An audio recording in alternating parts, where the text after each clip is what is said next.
why is that? We could mix that around because that gives him the control.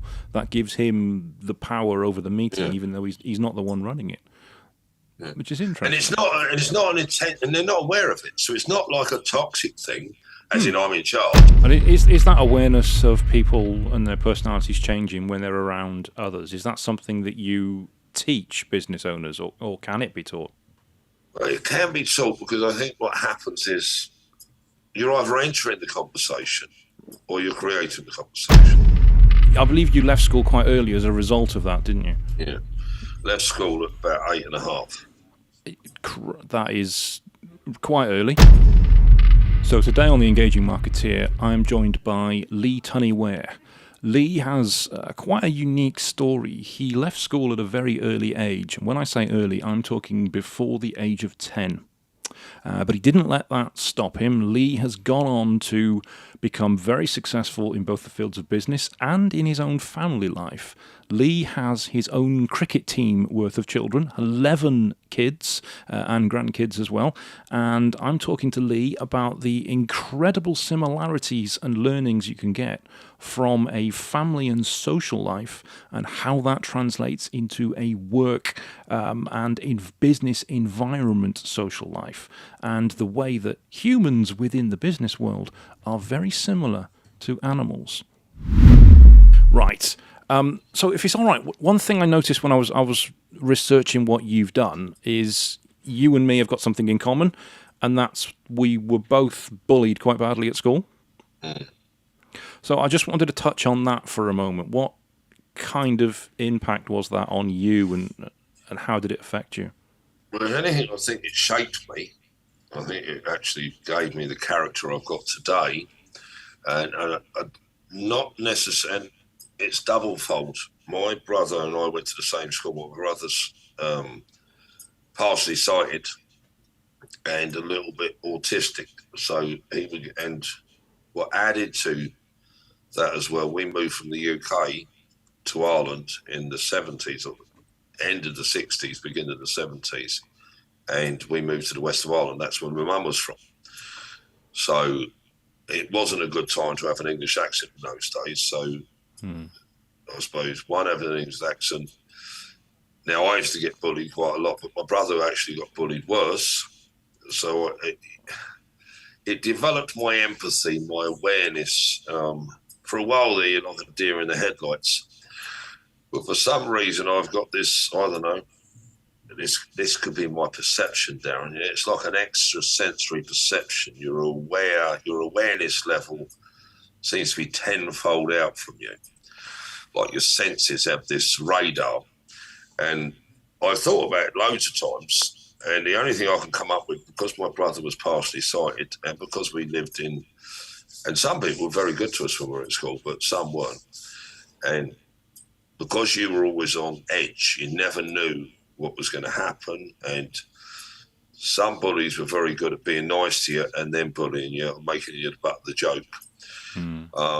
You could put up with that, let's say you could, but when it got to sort of hitting, or they used to run through the playground with my brother, and a bit like the tag game.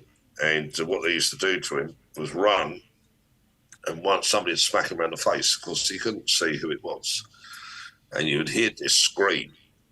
And if you asked him, like, he was older than me, he was 3 years older than me, so if you asked him, he wouldn't be able to tell you who it was. So it was quite a strange scenario, because you knew these threats were there, they would happen sometimes, and you never had anybody to sort of know who it was. So that then it became everybody, because you don't know who's doing it. So I think what happened with me was told the teachers, told mum and dad, and it just didn't stop. So it, in a sense, it did. And a few of the roles in my life changed because my brother was my older brother and I had to protect him. I sort of became the elder brother, and I was only like 7 or 8. So it broke, I think, some of the social construct that controls us as humans, where, and a lot of people might say I'm an alpha. I'm not. I don't want to be in charge, don't want responsibility, but always seem to be at the right place at the right time to deal with things.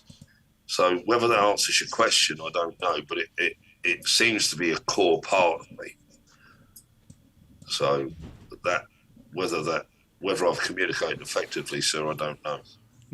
No, it does. I mean, it's similar to me. It's affected me in the way I've shaped what I do in life. How I believe you left school quite early as a result of that, didn't you? Yeah, left school at about 8.5. That is quite early. It has to Yeah. be said. What was it like leaving school that early? What did you go to? Well, you think like we were taught at home, but we were taught in a multiple way. And I've got severe dyslexia, so we were like I was taught many things with my hands, like how to fence, how to build walls. I was able to bricklay at 14, and I mean lay 200 or 300 bricks at 14. So I was plastering, plumbing. My dad's philosophy was if you knew how to add up, yeah, and you knew how to communicate, yeah, and you could do an invoice, yeah, and then that was all the skills you need to know. So he bear in mind, I find it very hard even to this day, I'm 58, to read. I can read, but I read from memory. I don't read phonetically. So skills-wise, I think it developed me. I suppose it was quite a unique cooking pot. So my social skills wouldn't have been the best because we grew up in rural Ireland on a farm, and so there'd only be the neighbours, and the houses are spread out. So you wouldn't have a neighbour next door. You wouldn't be able to go and play football with your mate. So you never got invited to birthday parties or anything like that. And so you didn't have really social skills in my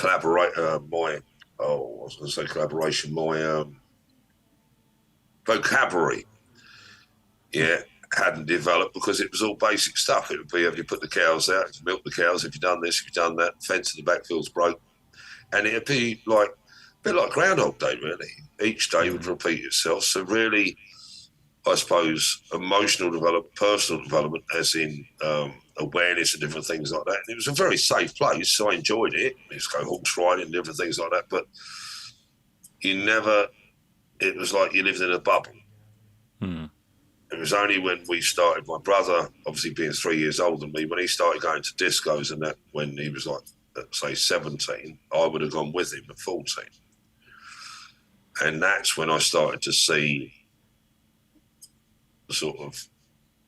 that's where I really started to develop, because the bubble, now you were outside the bubble.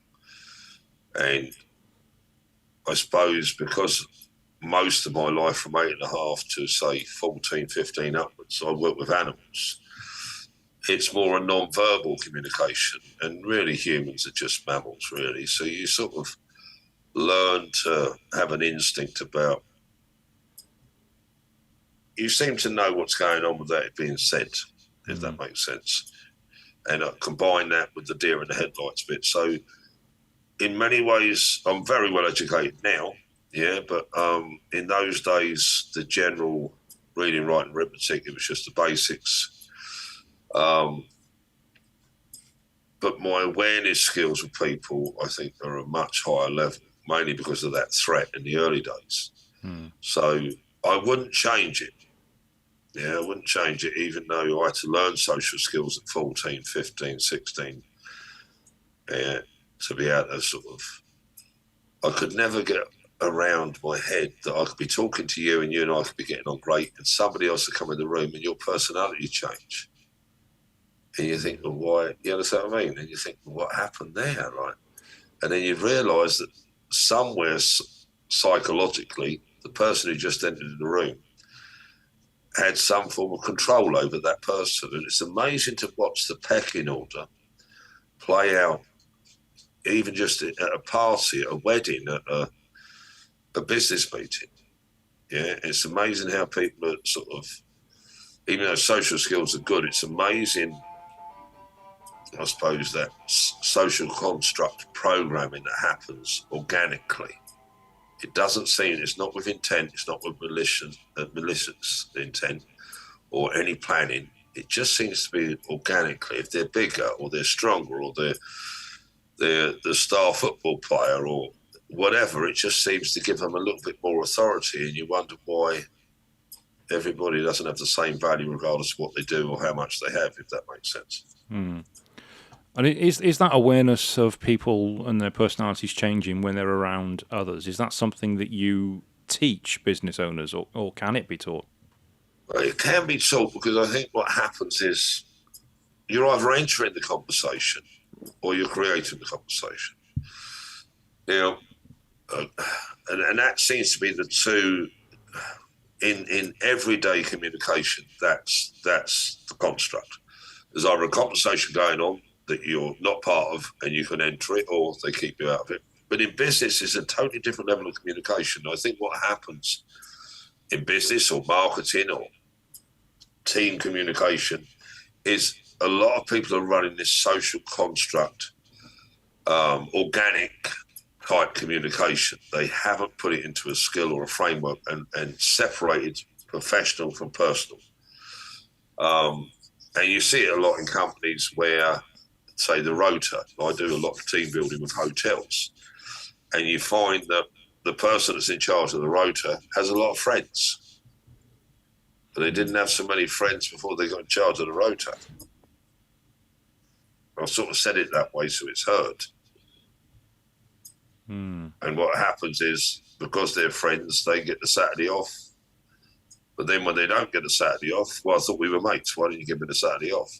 So it's not like they're not aware. It's that they, once the empathetic connection's established, but are we friends with people because we're friends? Or are we friends with people because we're in a position to open doors for them? So some people utilise it as a tool. I don't go into the toxic type, narcissistic type communication, because I don't think it's anything like that. I think that's just a label we put on negative communication. What I think's happening is most people aren't aware. I think it's that awareness level. And we sort of develop these habits or communication frameworks that support us. But when we go into business, it's task driven. Anyone that's employed in that team is being paid for certain tasks. There's a certain way of doing things. And I think when the ego comes into it, or the pecking order comes into it, I think that disrupts business a lot. Because business to me is a bit like counting 1, 2, 3 all the way through. Same as marketing. Marketing has a certain way of doing it, but some people just keep pushing the same message and think that's marketing, which you would know more about that than me. So it's weird to observe, and I suppose because I didn't have that, and I never I use this word, I'm not sure it's the right word, never got indoctrinated into it. So I don't think it's an indoctrination. I don't think it's a programming. I don't think it's conditioning. I think it's just us as humans. And I don't think anyone's to blame. I don't think it was taught. I think it's just the way we interact. And I don't know whether it's a confidence thing or lack of knowledge, but once we go into a business, we should have a clear outcome of what we're looking to achieve. And this is more than one, as in more than two, really. The dynamic seems to change when it's 3. As soon as there seems to be a witness. When it's 2 of us talking and there's nobody listening in or being recorded or anything like that, you can deny everything I said, or I can deny everything you said. And it's not what is said, it's what's heard. So I might say something and you might have a different meaning for the words, because we all seem to walk around with, we know what the words mean when we can look in the Oxford Dictionary, but we all seem to have our own organic dictionary for our language. It seems like our language needs a language itself to interpret it, because it creates so much conflict and disruption. So I think it's clear communication frameworks, everybody knowing what we mean by X. The challenge is sometimes, depending on the person or the people you're talking to, they won't always speak up, which means you don't know what they're thinking and you don't know their perspective of it. So you sort of end up having to become a mind reader, or utilising telepathy, where if people actually spoke to, you might say, does that make sense to you, John? Can you see it? Can you see what we're saying, Mary? Could you just give your take on it? To get their take to John, if you could just give me what that means to you, just so we stay on the same page. Because in business or in teams, you have to be like a choir. If one person's thinking something differently, there's nothing wrong with them thinking something differently, because that's their right to think those thoughts. But when it becomes to a team aspect or a company aspect, there's a goal at the end of it. We have to fit within policies and procedures. So individual thought can, if they don't share those thoughts or their concerns, and that's why I think HR is such a problem in companies, because it's down to really communication. It's different when somebody hits you or different things like that, or they go out of your way. But normally it starts with just a lack of either poor social skills or the pecking order. The pecking order, they have a value and that they feel that they're being disrespected because that value isn't being met. But where do we get this value from in the first place? Is it from title or how often do you think it is that business owners are aware of all of this, or are they just kind of plodding along and not realise that there is some sort of internal social struggle going on within their business? It's a good question. I think they're aware, as in they see the consequences of it, but I don't think they're aware as they understand why the consequences are there, because it's a bit like micro moments, and in a good. So you're not micromanaging. It's nothing like that. So I'm saying that so it doesn't get put in that category consciously. It's small things that seem to make big effects. So having clear communications, having a summary of the meeting, not an agenda summary, as in, right, we covered this. Right, we just go around the table just to see where everybody is, so just we're on the same page. And sometimes a good metaphor to anchor it in. But I don't think people, like you say, business owners, the majority I've worked with aren't aware of it. Once they change their communication and their framework, what a lot of business owners seems to be doing is fighting their way forward. And I think that falls into like a warrior mindset, reaching summit. Businesses are going to be easy. It's like climbing the ladder, and while you're climbing it, people are treading you down. So they're going into the arena every day, some, especially if they're an entrepreneur that started, say, at the kitchen table and built their way up. And I think as well, that can be in both sexes. I don't think it's any different. I think it comes across slightly different when it's a woman entrepreneur. A lot of probably 8% of my clients are women. That I think sometimes women can sometimes put it down. It's because of their sex, but men actually struggle with the problem worse, I think. Men seem to, and I don't know whether, I haven't worked out whether they're being treated worse or whether men react to it differently. But it seems to be common, and like I say, 80% of my coaching clients are women, and women entrepreneurs. So it doesn't seem to have any consciousness in the leadership area. Simon Sinek does a good job of it, and his messaging is very good, but I think it gets lost in translation. Because I've known people have read a lot of books, and you ask them what books they've read to get an insight, and what did you get from that book or whatever. But when it comes to communication, I think that our feelings get in the way.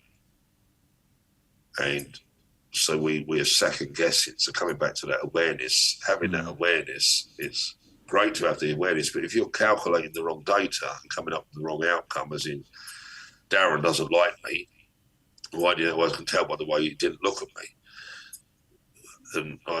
And back in, are they just plodding along? And I think it's that plodding along bit that's the problem. And call it plodding, but I think they're task driven, and possibly since COVID, our time slots, if we were business people having meetings, we'd have time from meeting to meeting if we were driving or getting the tube or the bus or whatever, and we'd have that little bit of downtime. And that downtime gave us time to reflect or rethink or position what we were going to say, or think, well, yeah, I'm not sure about that. I'll check in with John first just to see where he is. what I think's happening now when we're doing, let's say, back assumption, but I think a lot of entrepreneurs do back-to-back Zooms now, and there's no gap, there's no reflection time, no downtime. And they're getting more done, I was in more meetings done. And I think that plodding along bit, because they're trying to squeeze as much into the day as possible, that it takes them into overwhelm because they haven't got those mental downtimes organically that were there. And it's sort of round the houses, Darren, if you know what I mean, but whether I'm right. But that's what I do with a lot of my clients is, if you're doing a lot of Zooms like I do, and I'm sure you do, is I have a bit of cushion time. Before I come on with you, I had time to get a coffee. Yeah, I had time to go and talk to the docs. I had 10 or 15 minutes before I come on this meeting. And I was on the link on time. Yeah, just in case Zoom had its update problems or whatever, and I was on the Zoom, and we were good to go. Yeah. And I wasn't stressed. I wasn't carrying the energy from the last meeting, but I never used to do that. But I noticed in my own self, and then from talking to clients. So that plodding along, I think we have to put some strategies in place for well-being, for our own self-care, but I think if we don't do that, that can have a knock-on effect in our relationships, whether that be professional or personal. So there's that sort of around the houses, my friend. No, that's a really interesting point, because you're right. When we were, obviously before COVID, you go to a meeting, you physically drive to a meeting, you have the meeting, you drive back. Maybe you're listening to the radio, maybe you're singing along in the radio, maybe you're going over what was said in the meeting, or you're planning what you're going to say and pitch in the next meeting. Whereas, now it's just one bang, bang, bang, bang. And while, we can get a lot more done, and we're not driving around, we're not stressed about traffic, and we're not polluting the atmosphere, we are mentally switched on throughout the whole day, and there's just no respite, there's no relax, there's no calm, there's no way to evaluate what's just gone on, because you're on to the next one. And it happens so suddenly. It's not like we evolved into video meetings, which would have happened over the next 10, 15 years. It just suddenly, it had to happen now, and we're not prepared for it. Do you see that as being a problem, and something that's actually going to have some kind of pressure point in the future where we're just going to go, you can't take this anymore? You got it. Well, I think, and you've got a couple of folds to it. You've got the individual that's happening to who can't take it anymore, so that's the I part. But when we go to the we or us, the we being, say, husband and wife, partner, or the us being family. And so we take it in the personal, all of those are the personal.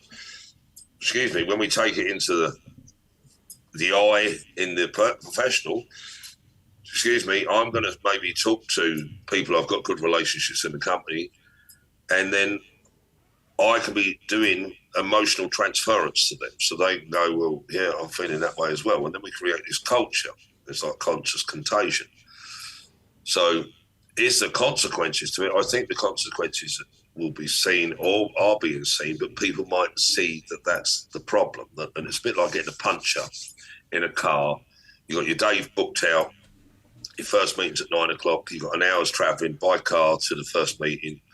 You leave, if you're a smart person, you'll leave a bit of cushion time to allow for traffic, because sometimes it's not always perfect. Me, I like 20 minutes minimum. I like half an hour. I like to arrive at a meeting, make sure I don't want to be parking at the first parking space to see in case I get a ticket or whatever. I like time to organise my parking and strolls at a meeting. I don't, it's not I can't cope with stress. I just don't like it. So I like everything. I design everything. So if I have to leave half an hour beforehand, so I've got half an hour cushion time to get there, have a coffee. I'd like to be there first. I think it's a sign of respect. So, but let's say you're en route, you've got your cushion time built in, you get a puncture. Now you're half an hour away from your meeting, you're stuck in traffic, you call the AA pick you up, and maybe you get a taxi to your first meeting. You might make it on time. But now every meeting you've got after that meeting is, let's say it's an hour long, you've got another journey. So your whole day's been getting buses, tubes, trains to whatever meetings or taxis. Yeah, or you've called a friend to pick you up. At the end of the day, you go home and your next day's packed out, but now your car's in the garage because you didn't have time to pick it up because it wasn't in your schedule. And most of your weeks like this, you can say you're stressed out, because you're catching a train, you're doing this, you're doing that, you've got no downtime. And that's the problem, but the problem's the puncher. So I think people see it, but they see it in a different way. If they're rowing with their partner more, short with the kids, it could be, they're teenagers, well, it could be a mixture of both, and it comes back to awareness again. What's actually happening? So an audit's a good idea. What's happening in my life? Have I got any downtime? Well, I've got a lot on. Well, yeah, we've got a lot on, but who put it on? If you're an entrepreneur or a business owner, who's in charge of your diary? Because that's where success is made. Success is scheduled. Well-being is scheduled. Wholesomeness and happiness is scheduled. If you're stretching the week and then you're taking the weekend from the kids, I used to do this, and I wouldn't have time to go to rugby matches or anything like that. Wouldn't have time to, you get to a Friday evening, you're knackered, haven't got time to go out for a meal with your missus or think about going away or doing anything. Yeah, fancy going away this weekend? Yeah, I can't. Got a busy week next week. Yeah, and we're exhausted. But if we're having that if we're having a cushion time, it gives us a bit of downtime. Not only that, and this is probably a good one, which most people mightn't think about, is to reflect. When we've got that 10 or 15 minutes, even if we've got nothing to do with it, we don't have to be busy all the time. We're not on a conveyor belt. And we're more productive if we can look after ourselves. But in those small moments, we can reflect in so many different ways. Did I handle that correctly? Yeah. And if I did, am I proud of how I handled it? Can I build my confidence throughout the day? So if I'm having a day or one of those weeks where if I reflect at the time and I think, I really enjoyed that conversation with Darren, and I'm not going out of it thinking I should have said this, should have said that, and I've enjoyed it, then I can just, I really enjoyed that. Darren's a funny guy, and I can sit in the emotion of the energy that Darren's given me. I can sit in the emotion of the pride that I handled that well. And it gives me time just to reflect throughout the day, because I think if we don't have those, whether it's 5 minutes, 20 minutes, whatever, at the end of the day, we forget what happened at the beginning of the day because we're task-driven. And because we're task-driven, that's professional. The personal side of us that's doing all those tasks throughout the day, that's the asset. And that asset has to be taken care of. So are they aware of it? I think if people have done an audit, personally and professionally, on their well-being, on their life, on their relationships, has divorce gone up since we come back from COVID? Are people in isolation? Like as in working from a home office. Nothing wrong with the virtual office. I love it. But some days I sit in the room 10 hours on my own. Don't see the kids, nothing wrong with that. I would have done better work before. I might, like in my world before COVID, my business world, I would have been meetings, I'd be talking to people, bumping into people, having conversations with where today, whatever meetings I've got in are the people I'm going to talk to. When I have meetings I run with 50, 60, 100 people on. And I'm interacting with them, but I'm not communicating me with them. I'm doing a task. And I don't mean that as in their task. I mean, my job's to facilitate a meeting. So I think it has changed, and I think there are consequences to it. And I think the consequences will be seen in our health, fitness, mindset, communication, human connection. Nothing wrong with that. They're not. They are a consequence if we do nothing about it. If we're aware of it and we put a strategy in place, as in taking a little bit of downtime, perhaps in that downtime, reaching out to your partner, perhaps having a virtual coffee with your partner, your girlfriend, your wife, your husband, whatever, to check in. Because if they're doing the same thing and you're both coming home, don't talk to me, I just need half an hour to myself. Each half an hour during the 5-day work week, say, it's 2.5 hours that you weren't with your partner because they're just dealing with the downtime, or they're going to the gym and unwinding. So when you put that into longevity, 10 years, 20 years, I don't know the consequences. I don't think it'd be good, but that's not being a negative newsmaker. But I think awareness again. Yeah, it's happening. This is the way it is. It's a good thing. I think technology is brilliant. So, but how can we serve the asset, the human? And how can we serve the interactions, the family? Yeah. So we like kids are getting seen and heard and understood. You've got time to look at the homework. You've got time to look at the little crayon drawing. It might mean nothing to you. It means everything to them. Yeah. Got time to put the Christmas tree up. Got time to play with train sets on. They're the moments. They're the things we're going to remember when we're retired. Let's say. Whether that answers it, Darren. Hopefully it does. No, that's true. Yeah, those are the things you're going to remember, not the Zoom meeting you had with somebody on the 3rd of January 2023. You know, that's not something you're going to remember. It is going through the drawings that your kids have done, playing with train sets with the kids, and as you've mentioned that, I believe you've got one or two kids yourself. 11 kids. 11. 11 kids and 4 grandkids. Yeah, and soon probably a load more grandkids, but we've got 11. How did you manage 11? Yeah. So were you trying to get a cricket team going? Or? Well, I thought you were going to go into this. I thought this was the Birds and the Bees podcast for a minute. No. No, I suppose the easiest way to say it is I love my wife a lot. So that's the easiest way to say it. And we like kids. So I like kids. Wow. And we got a good family. Yeah, it can be quite hair raising. We got 5 teenagers at the minute. Right. Yeah. So yeah, it can be quite challenging. Yeah, but we're not tyrants. We manage it. I've got the bigger ones seem to be the worst at the minute. They take over our driveway with their cars. So yeah, there's a bit of family management sometimes. As in, we got 3 big car parks around us, as in our car parks. Yeah. And so there's plenty of places to park. They've only got to walk 50 foot, 100 foot to the house because you can't turn on a drive when they're all there. See, I thought I had a lot with 3. Three's good. 3 kids was difficult to get into a car because I had a small car at one point, and getting the youngest, who was the tallest, behind me, because they always made her sit behind me because she was the youngest. And the seats being cramped. How did you manage cars with that many kids? We had a minibus, but I suppose because they were spread out over years, as the smaller ones, as we got too many smaller ones, like one of them was driving. So like sometimes it's hard when we're going places, yeah, but it's easy nowadays because if we're all going, we all went go-karting recently, and so we went in 2 cars, yeah. But my son Tom, he's got a 7-seater. Right. We've got a 7-seater now. So that's 14 of us.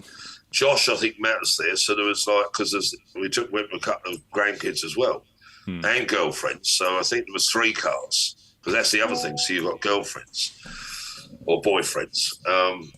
So in the early days, it was a minibus, a Renault Traffic 9-seater minibus. We had one of those for years. And we did talk about getting one of them roof boxes and putting a couple in that. It's when you go on a plane, the things you know when you've got a big family that you probably wouldn't know if you've got a small family. Yeah, is when you sit on a plane and you take up, obviously, quite a large section. But obviously, if you're booking your tickets online, you can choose where you sit. So you can end up sitting in a whole row. Well, Ros and I were travelling, I think it was to the Canaries, and we had a baby, literally, that was, say, I don't know, 3 months old. And we had an infant. And they were both sitting on our lap, where you strap them into you, yeah? And you can't have 2 infants in the same row. Oh, really? Yeah, because there's only 7 oxygen masks. Ah. So it didn't announce. See, that's what I mean. It's the strange things you learn when you... Yeah, and another good thing, we got a big family, go all-inclusive. Otherwise, it costs you more at the pool. Can I have some chips there, Jack?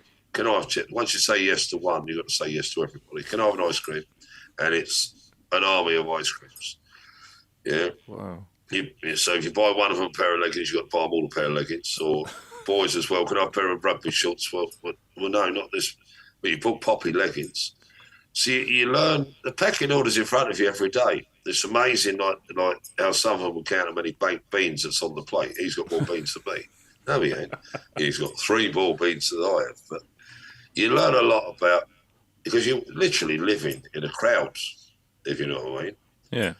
And obviously you're living behind closed doors. We all see each other's personality, and idiosyncrasies or the way to handle things. So it gives you some good skills to it as long as you don't react.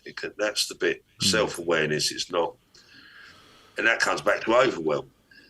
I've learnt myself when I'm having a busy week and you got a lot going on that you can be snappy or you can be too quick, and that might be how you feel at the moment. That don't serve them. That don't serve them individually. It doesn't serve as a pecking order, an example. That condition or program, it doesn't serve. Might only be a micro moment, but if you don't manage those micro moments become the condition of the program.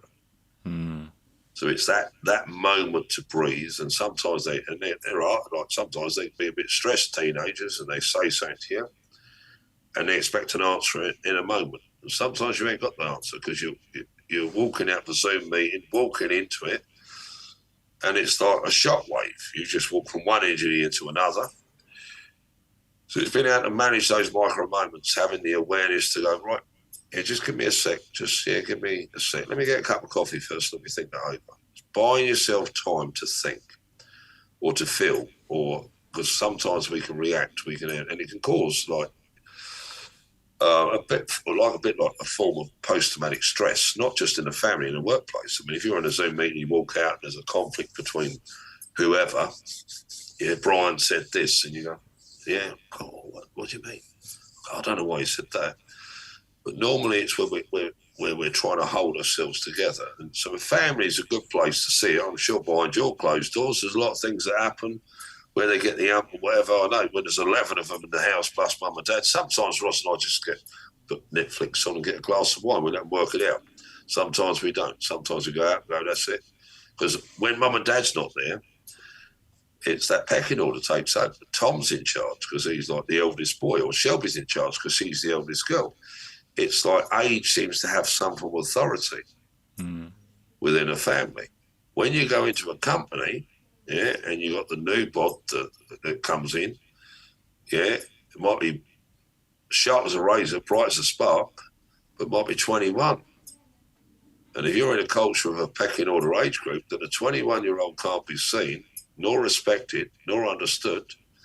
So age is a very funny thing in a pecking order, in a family and in a company. But when we're not aware of it, we're running the organic. When we're aware of it and we become conscious of it, it's not a blame, shame, guilt, regret thing because people aren't aware that they're doing it. But when we become aware of it, a bit like you said with the car, take a simple thing like a car, 5-seater car, When you go out, I'm not going to ask you this question because this question can get you in a bit of trouble, When you go out, as a family, who drives the car? See, so when I go out with family, when we always went out when I was younger being probably, 15 years ago, I always drove. Never thought nothing of it. And it was only when my son was playing Xbox and my daughter Phoebe went to play the Xbox and she said, oh, can I have a go? And he went, no. He said, it's Call of Duty. And I said, what do you mean it's Call of Duty? He said, it's Call of Duty, Dad. I said, so? And it was a micro moment, those micro moments that we give no justice to, justice is the wrong word, no observation to. So when we go out, sometimes I drive, sometimes the wife drives. Back to the minibus, you got 9 kids getting in, like 8 kids in and mum and dad in, say, so who's driving? When mum's not in the car and when dad's not in the car, who sits in the front? And you would notice after a while, you keep the same 2 keep getting in the front, the eldest one and the next one down. And then they'll be fighting over who sits where in the back.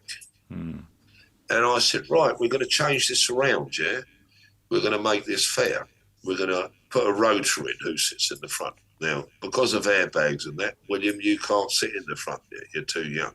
But for the ones that are old enough. So when we go into the car, if you're driving, who's in the passenger seat? Now, if mum's in the car or dad's in the car, whatever, let's say they're not in the car, who's next? And they automatically get into that seat. And then who's sitting behind them? And then who's sitting in the middle and who's sitting behind whoever's driving?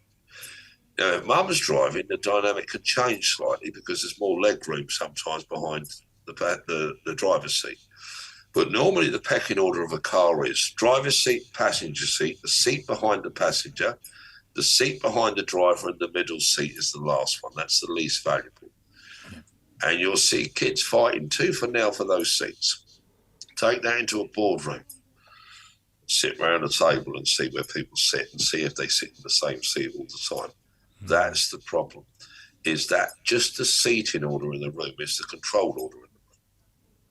And the control order and the seating order seems to be the speaking order. And the speaking order seems to be the innovation order, the control. A lot of people are totally transparent. You can't see it. So in a team, just changing the seats, just changing the order of how setting the room up, putting name tags down. When they set the meeting up, have to say, "Oh, sorry, John, that's your seat there. Oh, I normally sit here. I'll put you here this time." Get name badges on your table where they sit. Why? Because you can change the order of that. And not only that, you've got cliques. So Darren, Lee, and Mary might always sit together. When you change the order, you start to create an inclusive, diverse community. But if everybody's sitting together, you've got conscious contagion in thinking, and you haven't got collaboration. Change the order of the seating, same as I did in the minibus, and you start to see harmony come. Once the initial change is out of the way, and it's fair, the new system goes into place normally after about 3 times of it being done. That seems to be the programming. And now it's the new culture. But then everybody's getting a turn, everybody's getting value. Yeah, apart from William, because he was too young. So when you take it into the same as, say, at home, you might have your armchair.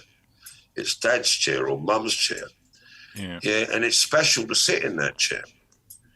Just by saying to your wife, "Yeah, would you like to sit here, love?"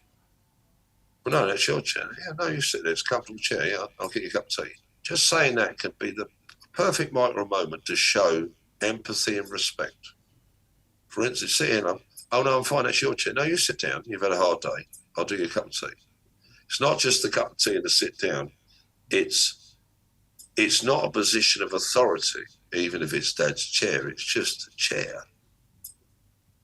When we label things, we give it authority. When we give it authority, we give it control. When we share, sharing is fair. When we share, it actually creates inclusion. And that creates collaboration and unity. And that is a better form of programming and conditioning rather than the organic one. Anyway, whether that makes sense. To me, it makes perfect sense. No, it does. I'd never thought of it like that, because when I was growing up, my dad always had the same chair.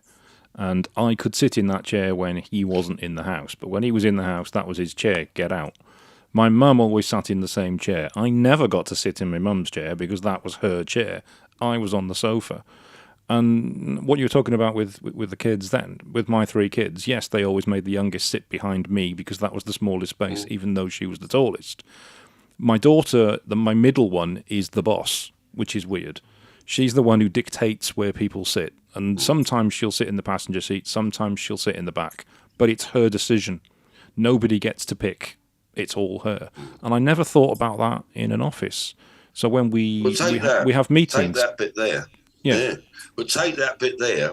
When she goes into life or relationship, as a responsibility as a father, not picking on you, but with me, when I see those, that's her personality and everyone listens, that's fine.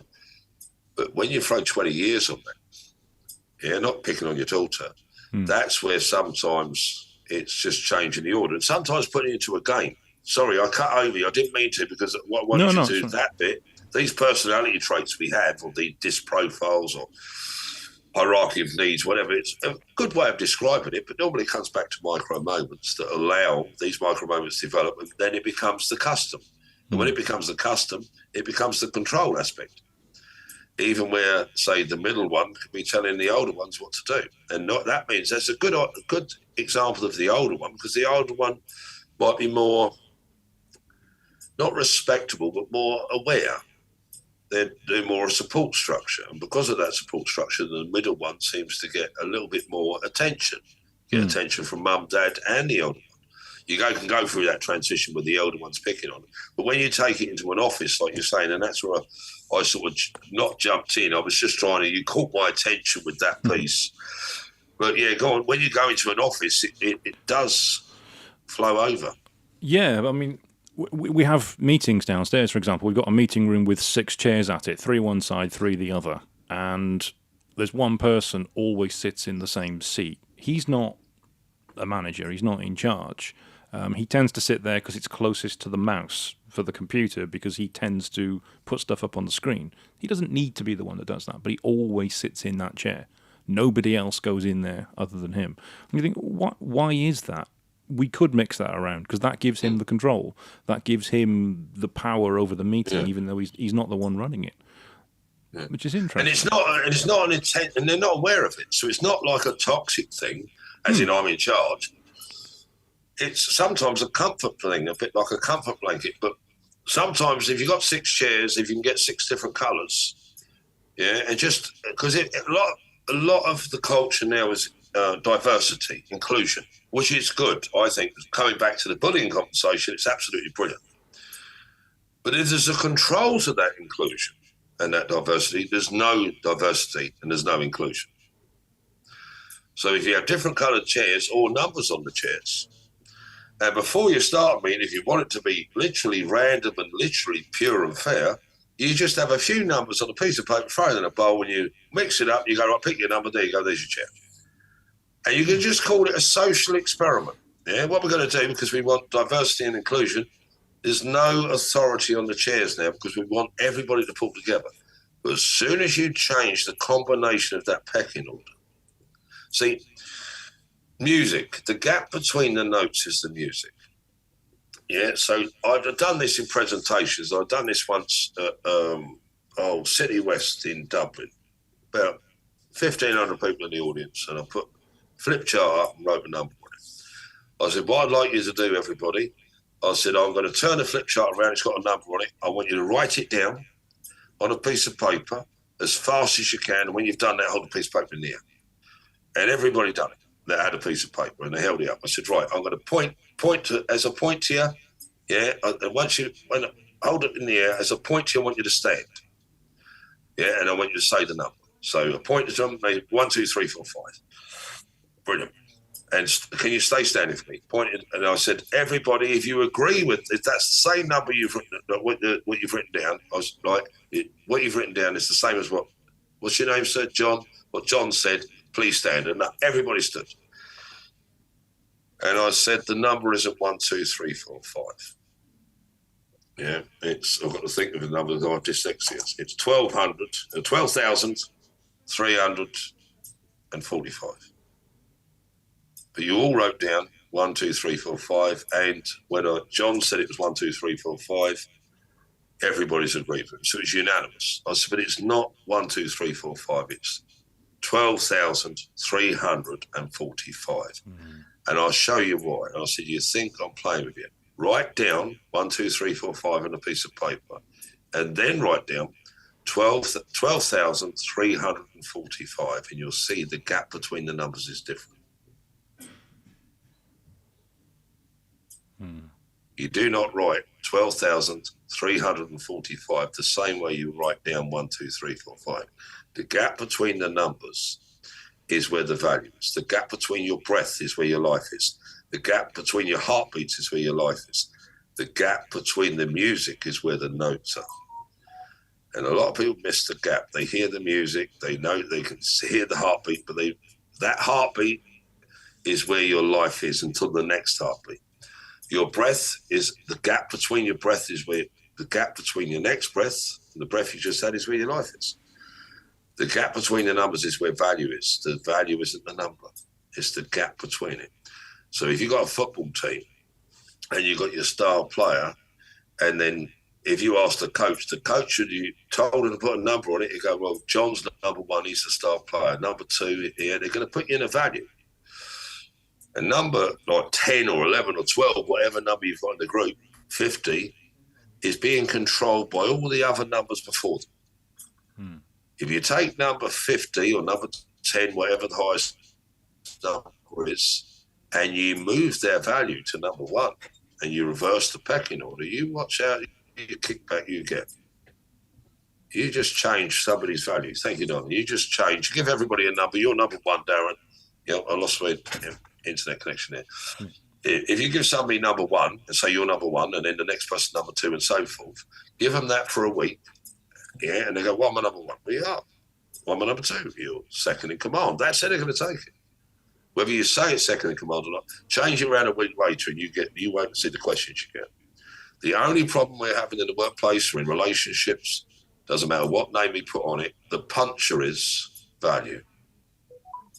Disrespect means you don't value me. Yeah, and we can put it in a negative, narcissistic, whatever, but it all comes back to value. And the reason it's value is because some of us will default to John. Yeah, well, John, you know more about this, we'll go to you. And that would be the natural thing to do, because back to these Zoom meetings or meetings, we've only got a certain amount of time. We've got to get through it fast. We're going to go to the expert we think's the expert in our mind. But when we do, we're actually not including the other people in the room. And it's more an organic thing. We're under pressure. We're trying to get things done fast, but then we're held as being toxic. And, well, I went to John because I thought John was in charge of it. I'm sorry. And we're being called out for stuff that unintentionally, that we're nowhere near, that wasn't an intention. I hadn't even thought that way, felt that way. Simple little things in those micro moments, because it's micro moments that cause the damage, is going, I'd like to put that open to the room. And once I've got everybody's ideas from that, I'd like to go to John to see, so John can summarise it, just to see if there's any bits that's come up, or leave John out.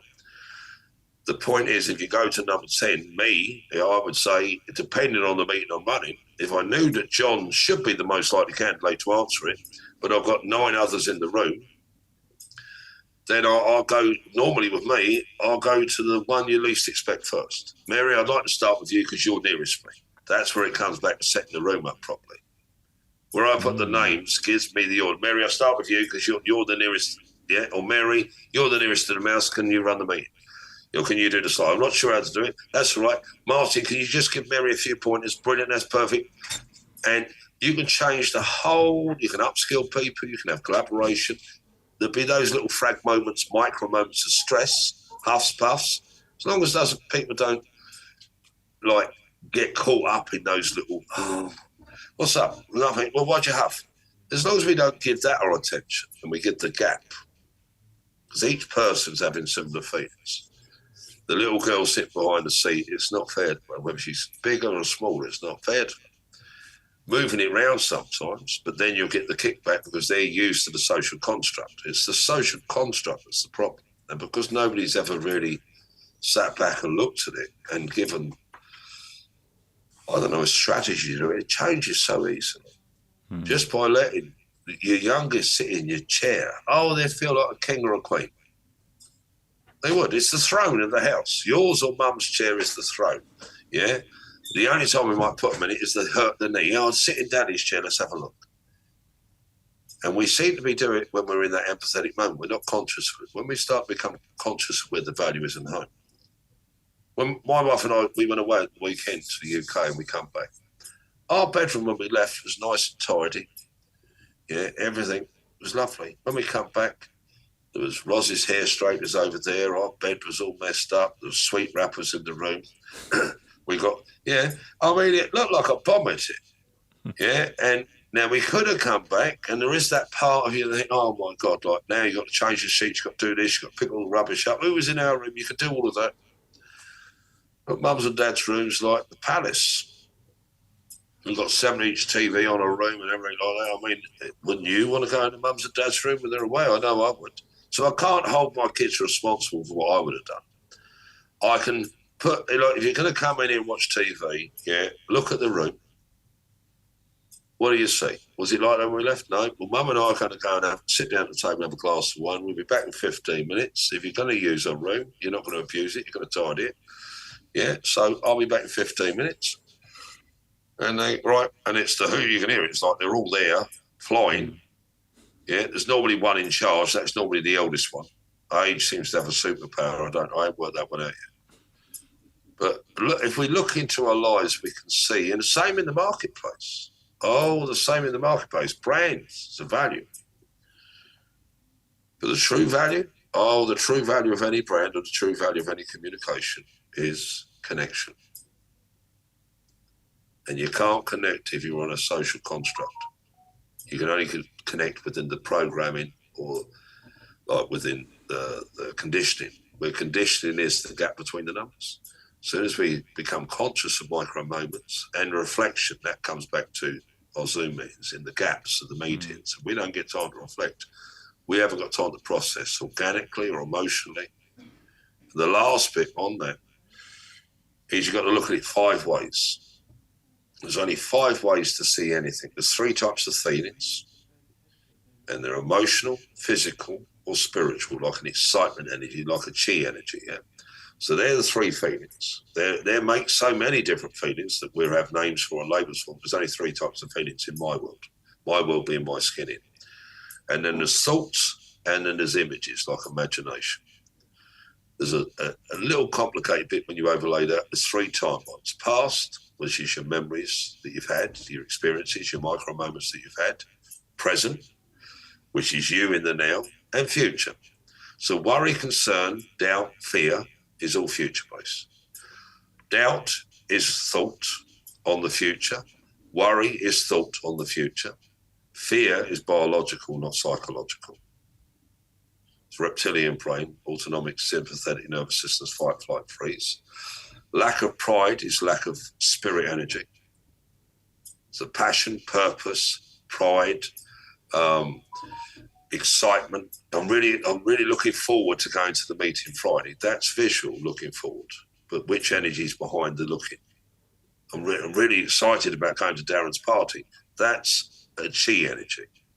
It's different to emotion. Light falls into emotion. Love is a unity of all 5. You have no thoughts to disrespect somebody. You have no images that, in a sense, negative viewpoints of them. Your emotion, your heart's in place. Your gut, your biology is in place. You've got no funny butterfly feelings negative in your stomach. And your chi's in place. I would say that's down in your lower regions. So if we're stuck, yeah, so a bit like an overwhelm, we're stuck. Stuck is a physical feeling. Obstacles. I've got to get past these challenges. Got to get over these obstacles. Got too many things in my way. That's a physical energy being communicated through thought. If I'm feeling low, yeah, that isn't a physical energy. Feeling tired is a physical energy. Feeling low is a spiritual energy. I'm feeling low this week. Yeah, what do you mean? I'm just not proud about what I'm doing. It just doesn't excite me anymore. That's a spirit energy. I'm not enjoying my work. I used to love my work. That's unity. That means everything worked for me. I don't enjoy something. Is an emotion. Yeah, it doesn't make sense to me as a thought. I can't see a way forward. And the reason that is, it comes back to awareness again. What we communicate about ourselves. This is doing my head in. Yeah. And we say, I don't know, Darren said such and such, it's doing my head in. I translate that. I cannot process it in my conscious algorithm. The data's not matching. But rather than moaning about it, I should go back to Darren and say, Darren, not in the negative. Darren, you said something the other day, and I just can't process it. You said X, and I'm not saying it to Darren as in a negative, I'm saying it in a neutral space. Could you give me more data so I can process it? Yeah, where I'm stuck in my head is this. Now, when I say where I'm stuck in my head, what I'm actually saying is I can't process the data and it's making me feel uncomfortable physically. And that's where the PSD comes into it. Reptilian brain. People come back from war zones, or they can have like a reaction to a gun, like a car backfiring. They think it's a gun. The sympathetic autonomic nervous system reacts, and that's where stress is. See, stress is in the biology. Yeah, that isn't emotional. But then we can say, I'm really stressed, it's making me unhappy. Physically, I'm stressed. Emotionally, I'm unhappy. I'm really stressed and I can't think through. Physically, I'm stressed and my mind is confused. And when we start to see these combinations of the 5, yeah, So when we say when those micro moments, what am I feeling? Because that's being present. Am I being controlled by what I'm thinking in the future, what I'm feeling in the future? Am I being controlled by programming or data or hereditary behaviour in the past? That's patterns of behaviour. Or am I present? Am I me? Am I? So when we come back, we saw the bedroom. You got that initial, oh my God, everybody does, yeah? But that's the organic, the self-awareness and what we call self-control, self-management isn't when we're over our shoulder. It's being present in the now. Present is Y-O-U, I. But if we're too much in the I, then we're in the ego, because I in Latin is ego. If we're too much in the I, we're not in the we or us, which means we're separated. So when it comes back about are we aware, like in a sense, are people in the workplace aware and people in the family aware, what part of my energy am I in? Am I in true me, as in I'm number one and every other number's worth less than me, and because of that, I'm not happy, and because I'm not happy, every other number has to do what I say.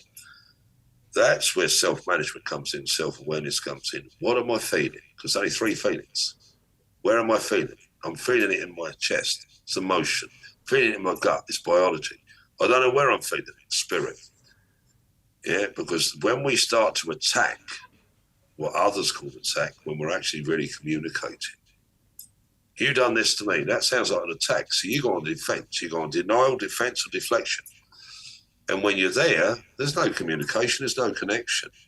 You made me feel this. You can't make me feel anything. My feelings are my feelings. Your data, what you express. Now, if you call me a name or hit me, I know that data universally has a negative. But if I just say, I don't know, you're right, buddy, I don't like the word buddy. Sorry, Darren, I didn't realise.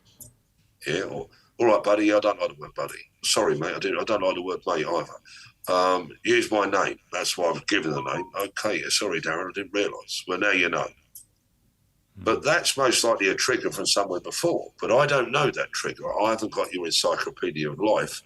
And then we start to, in society or in the boardroom, we start to create these processes and communications where you can't say this, you can't say that, you can't do this, you can't do that. And it becomes very controlling. And then how you know it's controlling is there's a punishment. And it really becomes very controlling when there's a law or an act brought in. Because the act is only to govern the micro moments. The law is only to govern what you say or what you do. That's all it is. When it's a don't do, it's to govern what you do. And what happens is, can we see the consequences? Yeah, you can see the consequences in all the laws that's being changed in companies, policies, procedures, laws in government, communication, schools, everything. You can see it changing all the time. But the reason it's changing is because it's compounded more and more, I think, because we're not managing micro moments. They're all emotional or angry moments. They build up, they get into overwhelm. Then too many people are feeling the same thing. Then there's a something or a someone put on it, and then there's a judgment put on it. And as soon as there's a judgment put on it, there's a sentence put on it, a written sentence, and the sentence becomes the punishment. So, and all we're trying to do really is control the future, not the now, because laws are there to control the future, to ensure the safety. But the challenge is, the safer we become, the more laws we get. Because if you were being traced by a lion, you wouldn't be worried about the law. As soon as we're comfortable and we're safe, then once we're safe, the next priority becomes security. So whatever feeling is feeling out of sync, that's where, because if you look at any laws, so in COVID, what was COVID? It was a physical illness. So what was open? Pharmacies, supermarkets, everything else that wasn't in the biological realm was closed. And then the only place that might have been where you could get counselling, that's psychological or emotional. But the top priority was biology. If there's an earthquake, the thing you protect is biology. So if people have safety, they then want security. Yeah, and security is future-based, safety is present. So the bullying bit taught me about the timeline. Why are they doing this to me? What did I do? That's my past. I didn't do anything to deserve this. That means I've done nothing in my past. I've said nothing that I'm aware of. Then you ask them, what did I do? And most humans will tell you did something because they have to justify why they did something. I did it to you because you said that. All right. Well, I didn't mean. Why did you do it? I didn't mean anything by it. And we're always on to the defence of. And some people are so defensive that we're either defending ourselves by attack. But some people are so defensive they have turrets and archers. Yeah. Some people say I take offence to that, and I say well, you can take a wall or a gate if you want. And they go, what do you mean? I said, well, a fence is a barrier. No barrier between us. What's broken our connection, I don't know. Well, I didn't like the way you said it. All right, so it's my tonality. That's an energy. So then if I change my tonality, I can say, all right, Darren. All right, Darren. I can go up. All right, Darren, how you doing? All right, Darren, how you doing? Same thing, all I've changed is the tonality. One says, I'm excited to see you, which is my chi energy. All right, Darren, how you doing? Yeah, I can do a happy energy. All right, Darren, how you doing? That's so that's the emotion energy. Or I can do the dominant energy. All right, Darren, how you doing? That's the physical energy. But I can soften the physical one. But if you listen, there's the tone, the words, the interactions, the pecking order. You start layering it up. And that's what we call programming and conditioning or social construct. And then we try to change it because none of us are happy emotionally. None of us are happy with it. It doesn't make sense to us, intellect. We can't see why it's there in the first place, vision, yeah. We feel stressed because of it or angry because of it, physical, yeah. And we're not proud about it or we don't feel excited about going to work. We start to dread. Dread is in the chi energy. I can talk about it all day, Darren, and I'm conscious that I've been talking for a while. No, do you know, I can understand why you're working with businesses on this, because it's never occurred to me when you're asking feedback from your team to ask the person least qualified for it first to get their input, rather than always go to the same person. And it's also never occurred to me that the way you say something, but of course it is, the way you say something impacts the way somebody takes it. I know that, but it's just never occurred to me within a business environment. So I'm going to be conscious of that now and careful how I phrase things and the tonality of what I use. It's fascinating. But we are out of time, as you say. Sure. I think I asked you a question and you answered it in about 45 minutes. But that's cool. That's no problem. That's me. So, as a summary, if someone's listening to this and they think, bloody hell, that guy knows everything and he can solve my problems in my business, what's the best way for someone to get in contact with you? The easiest way is on LinkedIn. Just do a search for Lee Tunney-Ware and just say you heard me on Darren's podcast, and yeah, just connect. I'll happily connect with you. But it's amazing how do we communicate to people? We only communicate in the written word or the spoken word, really, or through a touch. Otherwise, there's no connection. And body language. Body language is like, in a sense, yeah. But when you go home tonight or you see your kids tonight, yeah, it's amazing what a rub on the head will do. Don't need a word. Man, so that's on the body language, like you're saying, or just put your hand on your son's shoulder or your daughter's shoulder, your wife's or partner's shoulder, or your husband's. Yeah, it's just those little touches, micro. You'd be surprised your whole life would change, even with clients, customers. Right, I will try that and try not to get into HR trouble as well while I do it. You got it. Yeah, a bit different in the workplace. You can't do that. Yeah. I said to your kid, your wife, your partner. Yeah, but you said clients as well. I mean, careful not touching them. So with clients, what I mean is what's the micro moments. It's a bit like you handing pens out at a meeting. Who do you hand a pen to first? If you're handing handouts out at a meeting, who do you hand it to first? It's a pecking order of everything. If you look, sometimes it's out of convenience. Yeah. But sometimes people will go out of the way to give it to Darren first because he's the boss. That's true. Right, thank you, Lee. That's been brilliant. Thank you for being on the podcast. I've loved this, and I've learned loads, which is one of the main reasons I do these podcasts. So thank you very much. Thank you, my friend. Thank you.